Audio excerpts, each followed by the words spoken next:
우리 이 시간 하나님의 말씀을 보겠습니다. 하나님께서 주신 말씀은 야고보서 1장 12절로 18절까지의 말씀입니다. 신약성경 371쪽쯤에 있습니다. 야고보서 1장 12절로 18절의 말씀 제가 읽도록 하겠습니다.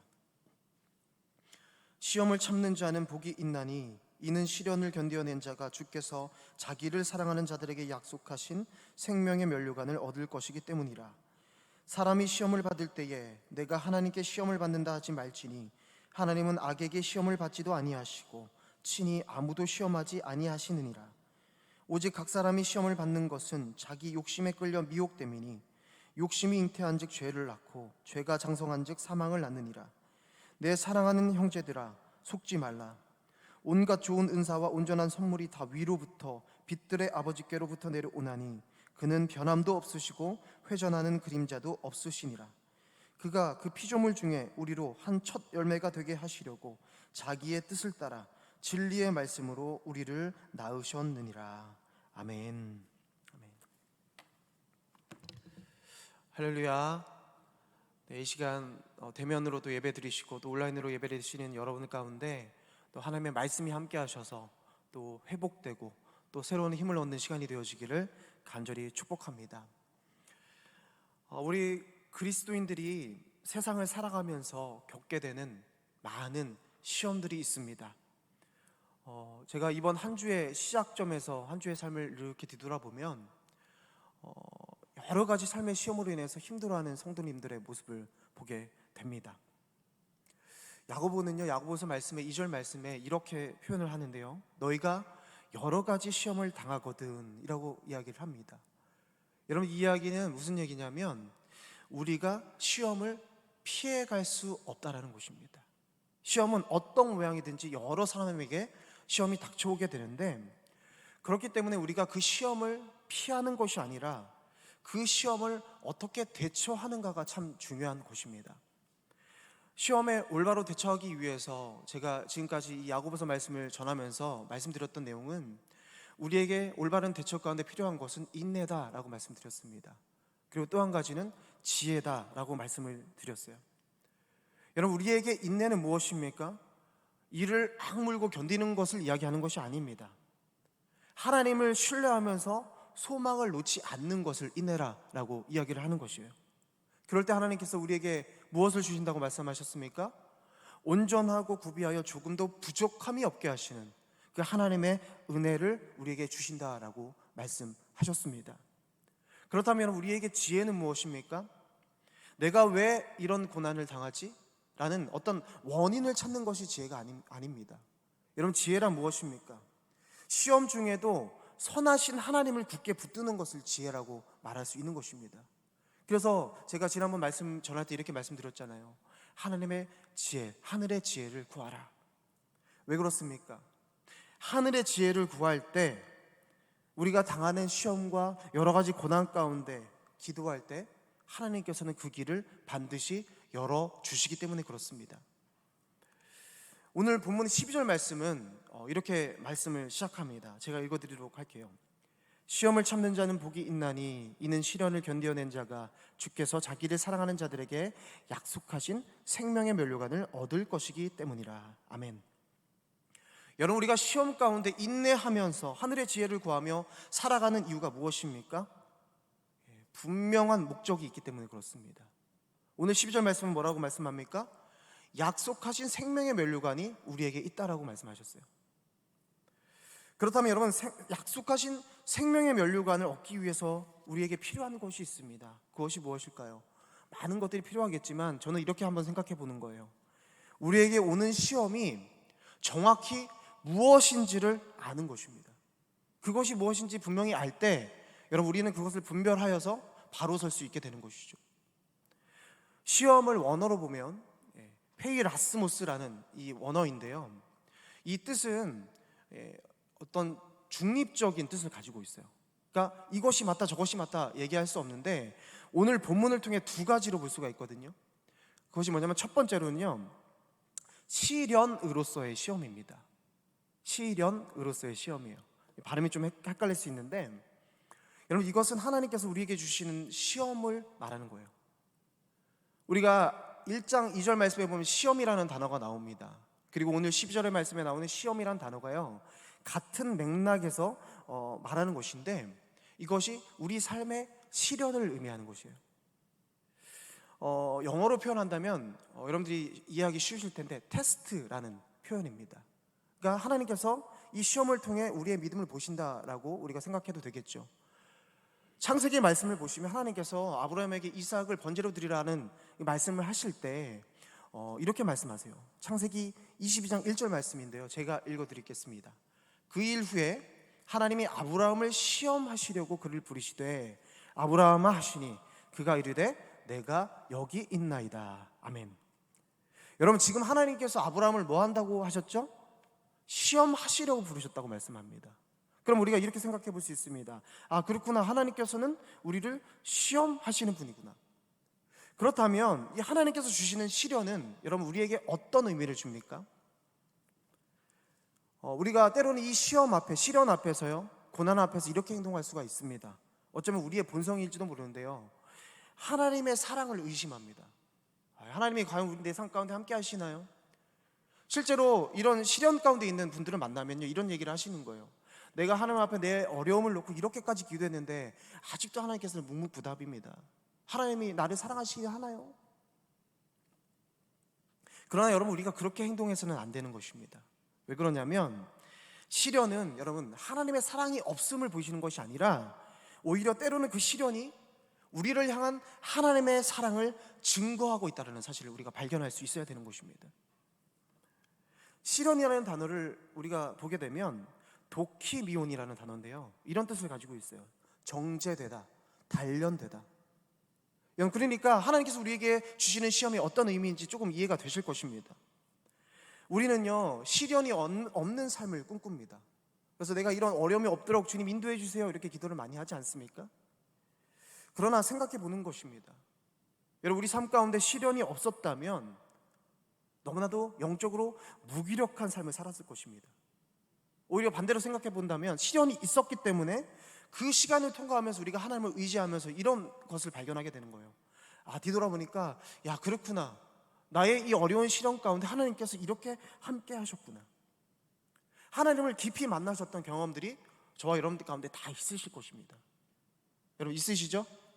아멘. 이 연단의 과정이요, 우리를 예수 그리스도를 닮은 온전한 사람으로 빚어가는 것입니다. 그러니까 우리가 첫 번째로 생각할 것은 시련으로서의 시험이라는 거예요. 그러면 여러분, 두 번째로 또 이런 시험이 있습니다. 바로 유혹으로서의 시험입니다. 같은 단어예요, 페이라스모스인데 또 다른 의미를 우리에게 말씀하고 있습니다. 우리가 13절 말씀을 함께 보도록 하겠습니다. 저도 읽고 여러분도 한번 읽어보셨으면 좋겠습니다. 시작. 사람이 시험 받을 때에 내가 하나님께 시험을 받는다 하지 말지니 하나님은 악에게 시험을 받지도 아니하시고 친히 아무도 시험하지 아니하시느니라. 아멘.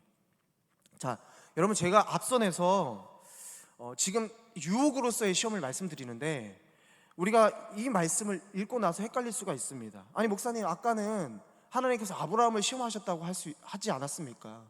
하나님은 시험하신다고 얘기하셨는데 왜 여기서는 이렇게 얘기하고 있습니까? 그런데 여러분, 13절 말씀을 원어로 보면요, 여기에서 의미하는 시험은 테스트라는 단어의 의미가 아니에요. 템테이션이라고 해서 유혹이라는 단어를 가지고 있습니다. 그러니까 전혀 다른 시험을 뜻하고 있는 것입니다. 즉 여러분, 우리가 하나님을 오해해서는 안 되는데요, 하나님이 우리를 넘어뜨리려고 덫을 놓는 분이 아니라는 것입니다. 그러니까 우리가 이렇게 생각해 볼 수 있어요. 하나님은 우리를 유혹하시는 분이 아닙니다. 여러분, 그렇지 않습니까? 우리 가운데 시련을 주셔서 우리의 믿음 가운데 성장을 원하시는 분이 우리 하나님이시지 덫을 놓으셔서 우리가 넘어지고 쓰러지는 것을 원치 않으십니다. 그러면 여러분, 이 유혹한다는 것은 하나님이 아닌 누구의 이렇게 말하면 좀 누구의 짓이죠? 누가 하는 것이죠? 바로 영적으로 사단 마귀의 공략인 것이죠. 우리 하나님께서 주시는 것은 이런 거예요. 고린도전서 10장 13절 말씀에 보면 이렇게 말씀하세요. 사람이 감당할 시험 밖에는 너희가 당한 것이 없나니 오직 하나님은 미쁘사 너희가 감당하지 못할 시험 당함을 허락하지 아니하시고 시험 당할 즈음에 또한 피할 길을 내사 너희로 등이 감당하게 하시느니라. 아멘. 여러분, 하나님의 마음은 우리를 죄악에 빠뜨리려는 것이 아니라 더욱 큰 인내 가운데 성숙하게 하시는 데 있는 것입니다. 그러니까 그 하나님의 시험으로 우리가 그렇게 오해해서는 안 된다는 거예요. 우리 가운데 시험이 왔을 때 여러분, 우리 가운데 두 가지 반응이 있을 수가 있어요. 하나는 그 시험을 정말로 인내해서 이겨내는 사람이 있을 것입니다. 근데 또 어떤 사람은 어떻습니까? 그 시험을 통해서 사단 마귀로부터 오는 유혹 가운데 그것을 넘어가지 못하고 죄 가운데 빠져서 넘어지고 또 교회를 떠나가는 사람도 있다는 거예요. 저는 오늘 말씀드린 이 첫 번째 실현으로서의 시험보다 이 유혹으로서의 시험이 우리 가운데 더 중요하다고 생각을 합니다. 물론 앞부분도 중요하지만 왜 그렇습니까? 우리가 참된 신앙을 갖기 위해서 이 시험을 이겨내야 되는데, 유혹이라는 것은 우리 신앙생활에 너무나도 치명적인 것이기 때문에 그렇습니다. 여러분, 우리 유혹이 우리 신앙인들에게 중요하게 여겨지는 것은 오늘 본문 14절과 15절 말씀을 통해 우리가 다시 한번 볼 수가 있어요. 14절 말씀에 이렇게 말씀하십니다. 오직 각 사람이 시험을 받은 것은 자기 욕심에 끌려 미혹됨이니. 오늘 본문에서 표현하는 이 시험, 즉 유혹은 하나님이 우리에게 행하시는 일이 아니라는 것입니다. 오히려 사단 마귀가 그것을 이용한다는 거예요. 이 유혹에 있어 그 누구도 자유롭지 못합니다. 왜냐하면 이 유혹은 오늘 말처럼 철저하게 자기의 욕심과 관련되기 때문에 그렇습니다. 그러니까 하나님과는 관련 없는 것이라고 지금 단정적으로 이야기를 하고 있는 거예요. 여러분, 여기서 말하는 욕심은 육체적인 욕망만 이야기하는 것이 아닙니다. 이것은 우리 속에 있는 죄된 본성을 이야기하고 있는 거예요. 당시 유대 사람들, 또 사도 바울도 얘기를 했던 것인데요, 우리 가운데 두 가지 본성이 있다라고 얘기를 합니다. 이것을 이 원어로 얘기한다면 옛제르 하토브라고 얘기하는데요, 우리 가운데 선한 마음, 선한 경향이 있다라고 이야기를 해요. 그런데 하나님께서 우리를 지으실 때 주신 그 마음이 바로 선한 마음, 이 선한 경향인데, 이 아담과 하와의 죄로 인해서 어떻게 됐냐면 아제르 하라라는 이 악한 마음이 우리 가운데 본성으로 생겨지게 되었다는 것입니다. 그래서 유대인들이 이런 부분들을 가지고 얘기를 하는데요, 하나님이 처음 우리를 빚어주실 때 성향이 선한 마음이었다는 거예요. 그런데 이 아담과 하와가 사탄의 유혹에 넘어가면서 선악과를 먹는 순간 우리 가운데 악한 마음, 이 본성이 생기게 되었다는 것입니다. 그래서 여러분, 이것이 오늘 말씀에 나오는 자기 욕심과 같은 것으로 우리가 비추어서 보면 되는 것입니다. 우리 삶의 시험으로 인한 유혹들이 왔을 때 우리가 이것을 이겨내는 것은 쉽지가 않습니다. 왜 그러냐면 이것이 유혹으로 왔을 때 말씀하시는 거예요. 그래서 예수님께서 제자들에게 이렇게 말씀하셨어요. 시험에 들지 않게 깨어 기도하래. 그 다음에 마음에는 원이로되 육신이 약하도다 라고 말씀하셨습니다. 무슨 얘기입니까? 그만큼 유혹은 우리가 이겨낼 수 없는 것이다라는 것을 말씀하고 계시는 거예요. 유혹을 통해 받게 되는 시험은 자기의 욕심에 끌려 미혹되었기 때문이다 라고 말하고 있는데, 여기서 끌리다라는 원어를 보게 되면요, 이런 의미예요. 질질 끌려가다라는 의미를 가지고 있습니다. 그리고 여기서 미혹하다라는 의미는 무엇이냐면 미끼로 얘기를 하는 것인데, 마치 낚시에 사용하는 그 미끼를 이야기하는 거예요. 여러분, 낚시를 해보셨습니까? 이 낚시를 하다 보면 물론 이 물고기들을 잡는 것이 쉽지가 않습니다. 근데 이 낚시를 잘하는 사람들이 설명하는 게 뭐냐면, 이 낚시할 때 이 낚시 바늘에 미끼를 넣고 물속에 넣으면요, 이게 물고기들에게는요 치명적인 유혹이랍니다. 계속해서 이렇게 조금씩 건들다가 확 물어버리는 치명적인 유혹이라는 거예요. 뭔가 봤을 때 미끼인 거 알면 안 물면 되지, 우리가 이렇게 얘기할 수 있지만 물고기 앞에서는 절대 그런 것이 아니라 너무나도 유혹이 강하기 때문에 주의력을 잃고 그것을 한 번에 덥석해서 물게 된다고 합니다. 여러분, 이와 마찬가지로 우리가 유혹에 굴복하는 것도 마찬가지라는 거예요. 미혹된다. 여러분, 사단 마귀가 우리에게 미끼를 던져 놓는 것인데, 여러분, 그것이 우리가 쉽게 말할 수 있는 것이 아니에요. 아예 피하면 되죠. 아니요, 치명적인 어떤 유혹이라고 합니다. 그것을 물 수밖에 없게 만드는 우리 안에 있는 이 악한 본성, 에째르 하라, 이 악한 본성, 욕망을 자극하는 것이 바로 이 유혹, 미혹이라는 것이에요. 그래서 여러분, 이 미혹 가운데 있을 때 우리 자기 욕심으로 어떻게 발전되냐면 오늘 15절 말씀이에요. 욕심이 잉태한 즉 죄를 낳고 죄가 장성한즉 사망을 낳느니라. 여러분, 유혹으로 넘어져 죄 가운데 있을 때 그 욕심이 죄를 낳고 그 죄가 장성하여 사망을 낳는다고 합니다. 그래서 이 유혹은 우리 신앙생활하는 우리들에게 매우 치명적인 것입니다. 여러분, 앞에 있는 유혹을 이겨내지 못하면 여러분, 우리는 절대로 참된 그리스도인이 될 수가 없습니다. 그렇기 때문에 우리는 반드시 여러분, 이 유혹을 이겨내야 될 줄로 믿습니다. 여러분, 그렇다면 여러분, 어떻게 우리가 이 유혹을 이겨내고 오늘 12절 말씀을 말씀하시는 이 생명의 면류관을 얻을 수 있겠습니까? 우리 12절 말씀을 다시 한번 읽도록 하겠습니다. 제가 읽어드리도록 하겠습니다.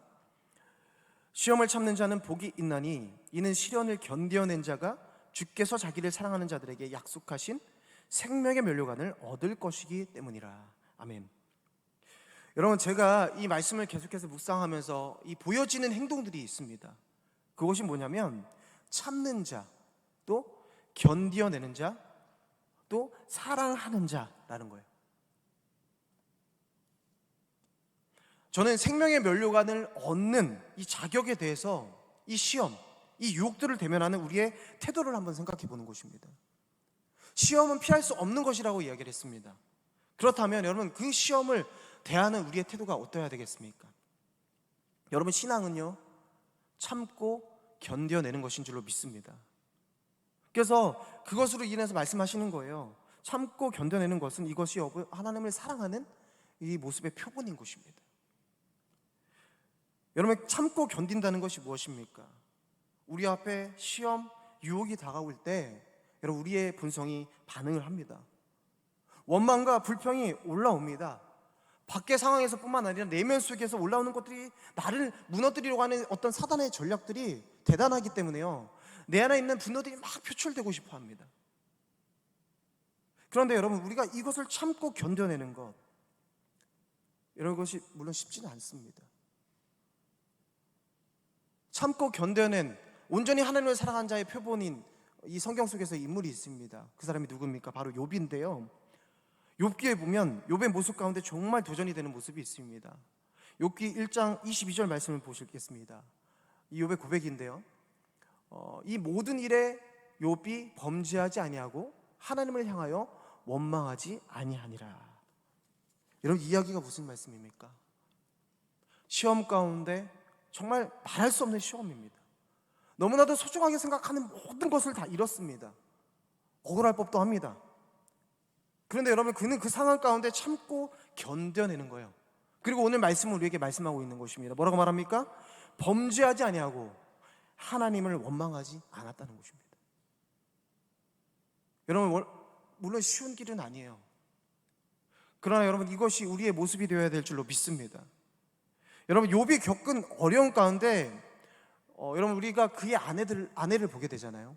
그의 아내의 모습이 어떠했습니까? 그 시련과 그 고통 가운데 이 아내는 완전히 무너지고 말았어요. 그래서 욥에게 뭐라고 합니까? 당신의 하나님을 욕하고 죽으라 라고 말합니다. 여러분, 우리가 욥의 아내의 이 삶을 보면서 이렇게 쉽게 얘기할 수 있어요. 성경을 통해 보니까 욥의 아내가 믿음이 없었구나. 근데 여러분, 이것은 이렇게 쉽게 얘기할 수 있는 것이 아니에요. 오히려 여러분, 우리가 반대적으로 생각해 보면 세상적인 눈으로 봤을 때는 욥의 아내가 정상인 것이죠. 오히려 욥이 비정상으로 보여지게 되는 것입니다. 모든 자식들이 다 죽었습니다. 한 번에 누렸던 것, 모든 것을 다 잃게 되었다는 거예요. 그럼 여러분, 욥의 아내의 그 행동이 잘못된 것입니까? 상황으로 봤을 땐 그렇지 않은 거예요. 그런데 욥기 2장 10절 말씀에 이 욥의 고백을 보십시오. 이렇게 말합니다. 그가 이르되 그대의 말이 한 어리석은 여자의 말 같도다. 우리가 하나님께 복을 받았은즉 화도 받지 아니하겠느냐 하고 이 모든 일에 욥이 입술로 범죄하지 아니하니라. 아멘. 여러분, 너무나도 화나고 원망스러운 마음이 이 욥에게 없었겠습니까? 죽고 싶은 심정이 이 욥에게 없었겠습니까? 아니에요. 있었을 것입니다. 그런데 욥은요, 한 걸음 더 나아가서 이렇게 얘기를 하게 되는 것입니다. 참고 견뎌내고 말씀해요. 입술로 범죄하지 아니었다라고 말합니다. 여러분, 하나님을 향한 욥의 태도를 우리가 볼 수 있어야 되는데요. 여러분 한번 생각해 보세요. 뭐 저만 생각하더라도요, 내 삶 가운데 어려운 일이 있고 내가 원치 않는 일들이 생길 때 내 입에는요 벌써 말도 안 되는 말이 막 나가기 시작합니다. 여러분 욕을 하는 건 아닙니다. 근데 부정적인 이야기들을 자꾸 하게 되는 거예요. 여러분들의 모습은 어떻습니까? 수많은 어려움과 어떤 시험 가운데 내 입을 지킨다는 것은 여러분 절대로 쉬운 일이 아니에요. 근데 욥은 입술로 또한 범죄하지 아니었다라고 얘기를 하는 것이죠. 정말 상상할 수 없는 시험이었습니다. 마음속에 유혹이 있습니다. 내 안에 이 감당하지 못하는 시험 가운데 터뜨리고 싶은 욕망과 분노가 가득함에도 불구하고, 억울한 것이 가득함에도 불구하고 하나님을 향한 태도를 우리가 보게 되는 거예요. 욥은요 참고 견뎌내는 거예요. 하나님을 경외하는 자다라고 말씀하셨잖아요. 욥의 모습을 통해서 우리가 볼 수 있는 것은요, 욥은 하나님을 진정 사랑하는 자였다는 거예요. 그냥 사랑하는 것이 아니에요. 처절하게 사랑하고 있습니다. 여러분 중요한 것은 유혹에 넘어지지 않고 입으로조차 범죄하지 않은 이 욥의 모습인 거예요. 지금의 시험 앞에 욥은요 속지 않았습니다. 오늘 이 야고보서에 이 야고보가 말합니다. 내 사랑하는 형제들아 속지 말라. 지금 우리 함께 예배드리는 분과 또 온라인으로 예배드리는 성도 여러분, 어떤 시험이 여러분들의 삶을 힘들게 하고 있습니까? 그런데 말씀하시는 거예요. 속지 말라는 것입니다. 참고 견뎌내라는 것입니다. 하나님을 온전히 사랑하라는 것입니다. 그리고 이어서 17절 말씀에 이 말씀이 나오는데요, 우리 함께 읽어볼까요? 온갖 좋은 은사와 온전한 선물이 다 위로부터 빛들의 아버지께부터 내려오나니 그는 변함도 없으시고 회전하는 그림자도 없으시니라. 아멘. 우리가 당장의 시험의 유혹 앞에서 넘어져서는 안 되는 이유가 바로 여기에 있습니다. 여러분, 우리 하나님께서는 온갖 좋은 은사와 온전한 선물을 주시는 분이라고 이야기를 하고 있어요. 여러분, 이것을 쉽게 말해본다면 영어로 보니까 쉽게 표현이 되어 있더라고요. 이런 것입니다. 온갖 좋고 온전한 선물의 의미는 우리의 필요를 정확하고 적절하게 주신다는 것입니다. 분에 넘치도록 보여주시는 것이 아니라 정말 우리에게 필요한 것들을 정확하게 적절하게 보여주시는 것, 그것이 하나님께서 우리에게 주시는 좋은 은사, 온전한 선물의 뜻을 이야기를 하고 있는 거예요. 여러분, 이 선물을 주시는 하나님을 야고보는요 뭐라고 표현하고 있냐? 빛들의 아버지다라고 표현하고 있습니다. 이 이야기는 무슨 얘기입니까? 빛들을 창조하신 아버지라는 거예요.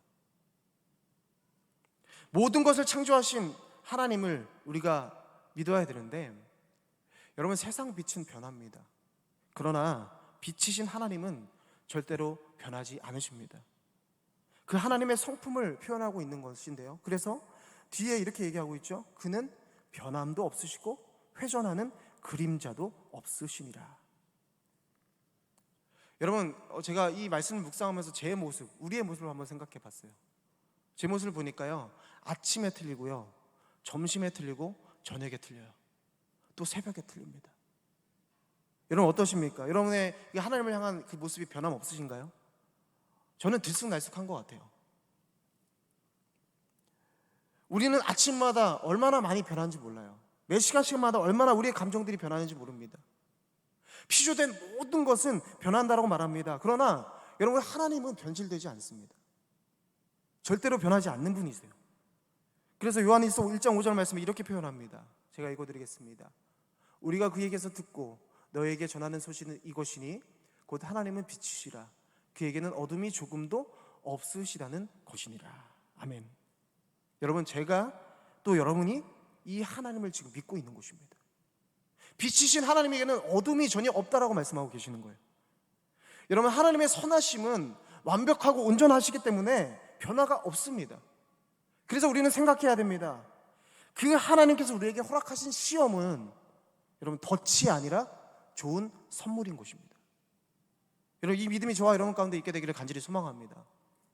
그런데 우리는요, 이 시험 가운데 어려울 때마다 유혹의 터널 앞에서 그 안으로 들어가는 실수를 하기도 합니다.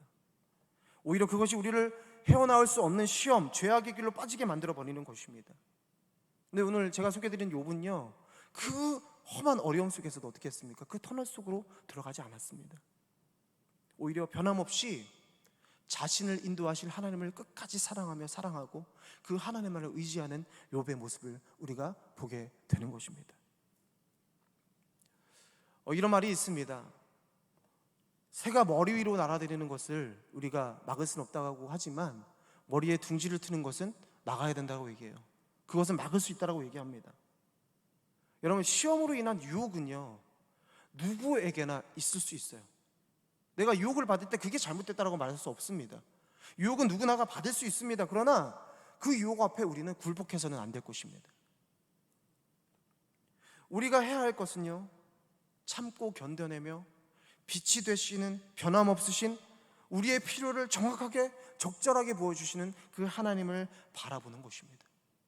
그 하나님만을 의지하는 것입니다. 여러분, 코로나로부터 이 어려운, 이 어두운 시대를 살아가는 우리들에게 여러분 정말 이 말씀이 우리에게 필요한 것이 아니겠습니까? 육신의 시험, 또 영적으로 오는 시험들이 있습니다. 그런데 그 시험 앞에 우리는 지금 어떻게 대처를 하고 있습니까?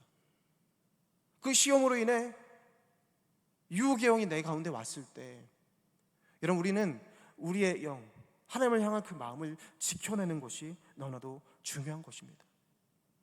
마지막으로 18절 말씀을 우리 함께 읽어보도록 하겠습니다. 우리 함께 읽겠습니다. 그가 그 피조물 중에 우리로 한 첫 열매가 되게 하시려고 자기의 뜻을 따라 진리의 말씀으로 우리를 낳으셨느니라. 아멘. 욕심은 죄를 낳고 죄는 장성하여 사망을 낳는다라고 얘기했습니다. 그런데 이것과는 반대로 오늘 말씀 뭐라고 말하고 있습니까? 우리 하나님께서는 자기의 뜻을 따라 진리의 말씀으로 우리를 낳으셨다라고 말씀하고 있습니다. 그리고 말씀하시는 거예요.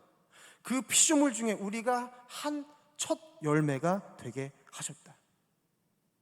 여러분, 우리는 하나님께서 진리의 말씀으로 친히 낳으신 첫 열매인 줄로 믿습니다. 그래서 저는 한번 생각해 보는 거예요. 오늘 이런 생각을 해봤어요. 여러분, 우리가 첫 열매가 되었습니다. 그러면 저는 첫 열매가 된 우리로서 그 열매가 끝나는 것입니까? 아니에요. 그 후로도 열매들이 많이 맺혀지게 될 것입니다. 그러면 여러분, 우리의 신앙의 여정을 바라보는 많은 시선들이 있습니다. 그 자들을 한번 생각해 보는 거예요. 여러분, 오늘 말씀을 마무리하면서 저는 진짜 우리가 해야 할 일이 무엇인가를 한번 여러분들과 나누고 싶습니다.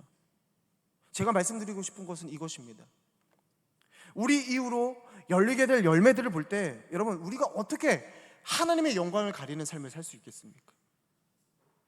우리 뒤를 이어갈 그 영혼들을 생각할 때, 다음 세대들을 생각할 때 여러분, 우리는 그 유혹 앞에 무너지는 삶을 보일 수가 없는 것입니다. 왜 그렇습니까? 우리가 첫 열매라고 말씀하고 계시잖아요. 당장 우리 앞에는요, 시험 때문에 포기하고 싶습니다. 또 여러 가지 유혹과 미혹 때문에 당장 무너져 버릴 것 같은 그런 삶을 살아갈 수도 있습니다. 그러나 여러분, 우리에게는 그렇게 해서는 안 되는 사명이 있는 거예요. 여러분, 여러 가지 시험 가운데, 그 유혹 가운데 우리는 넘어져서는 안 됩니다. 물론 넘어질 수 있습니다. 그러나 그 하나님을 꽉 붙잡고 우리 다시 일어나야 되지 않겠습니까? 왜 그렇습니까? 다음 열매들이 있다는 거예요. 하나님께서 진리의 말씀으로 우리를 첫 열매가 되게 하신 그 은혜를 이제는 다음 열매를 위해 우리가 살아내야 할 사명이 우리 가운데 있음을 알고 그렇게 진리이신 하나님의 말씀을 붙잡고 우리는 끝까지 달려가야 되는 것입니다. 끝까지 하나님을 사랑해야 되는 것입니다. 우리는 이렇게 얘기할 수 있어요. 우리 교회 안에서 그 다음 영혼들, 다음 열매들을 위해 좋은 환경과 좋은 여건들을 만들어줘야 됩니다.